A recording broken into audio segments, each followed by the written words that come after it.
শখের মুরগিগুলো কাঠমিস্ত্রির দোকানের ভেতরে ডিম পাড়ছে। এমনকি কাজের মধ্যখানে তিনি দেখতে পান মোরগ মুরগিগুলো পুরো দোকানের এখানে সেখানে ছড়িয়ে ছিটিয়ে আছে, এমনকি তাদের ডিমগুলো। হঠাৎ এই দক্ষ অভিজ্ঞ কাঠমিস্ত্রির মাথায় আসলো, নিজের যোগ্যতা ব্যবহার করে মোরগ মুরগির জন্য খুব চমৎকার একটা ঘর বানিয়ে দিলে কেমন হয়। তাহলে তো তাদেরকে এভাবে যেখানে সেখানে ডিম পাড়তে হবে না।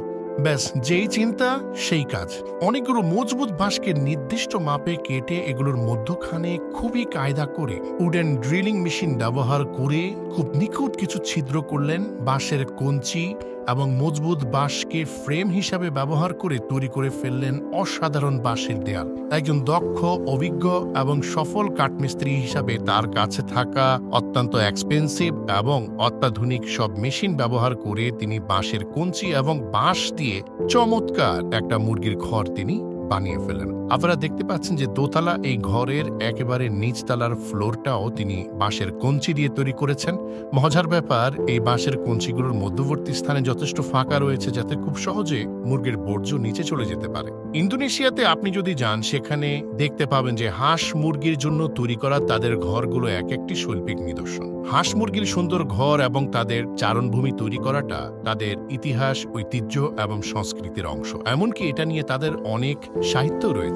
আর এই জন্যই তাদের নিজেদের ঘরের থেকেও হাঁস মুরগির ঘরগুলো অনেক সুন্দর এবং চমৎকার মান। আমাদের দেশে গ্রামে গঞ্জে হাঁস মুরগি যারা পালন করেন, অনেক ক্ষেত্রেই দেখা যায় যে এই হাঁস মুরগিগুলো ঘরের ভিতরে ঢুকে পড়ে, আপনার বাড়ির আঙ্গিনা নোংরা করে ফেলতে পারে। কিন্তু ইন্দোনেশিয়ার ব্যাপারটা একেবারে ভিন্ন।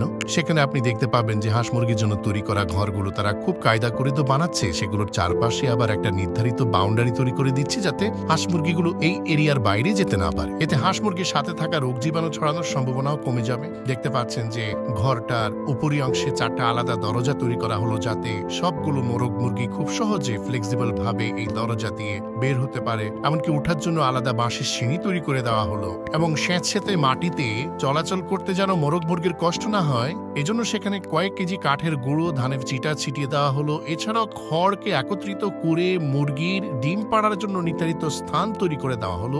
এরপর একেবারে প্রাকৃতিক পরিবেশে মুরগিগুলোকে সেই ঘরের ভেতরে রেখে আসা হলো। আপনারা দেখতে পাচ্ছেন কত সুন্দরভাবে মোরগ মুরগিগুলো সিঁড়ি বেয়ে নিচে নামছে, উপরে উঠছে।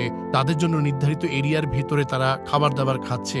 সেখানে আবার প্লাস্টিকের ড্রাম এবং টায়ার দিয়ে খুব সুন্দর করে একটা ওয়াটার বক্স এবং একটা ফিডিং বক্স তৈরি করা হলো, যেখান থেকে পানি এবং প্রয়োজনীয় খাবার দাবার তারা গ্রহণ করছে। এমনকি কয়েক সপ্তাহের মধ্যে মোরগ মুরগিগুলো যথেষ্ট ডিমও পেড়েছে।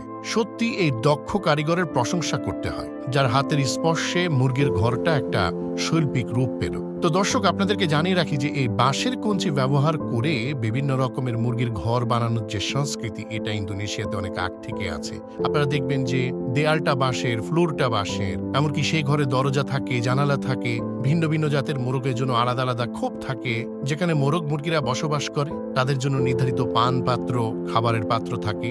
এক একটি ঘর এক একটি শৈল্পিক নিদর্শন। আমি বিশ্বাস করি আমাদের দেশেও যাদের হাঁস মুরগি পালনের ব্যাপারে শখ রয়েছে, তারা চাইলে এইভাবে ঘর বানিয়ে এবং হাঁস মুরগির চলাচলের জন্য নির্ধারিত এরিয়া নির্দিষ্ট করে দিলে হাঁস মুরগি পালন সহজ হয়ে যাবে এবং আপনার বাড়ির আঙ্গিনা নোংরাও হবে না।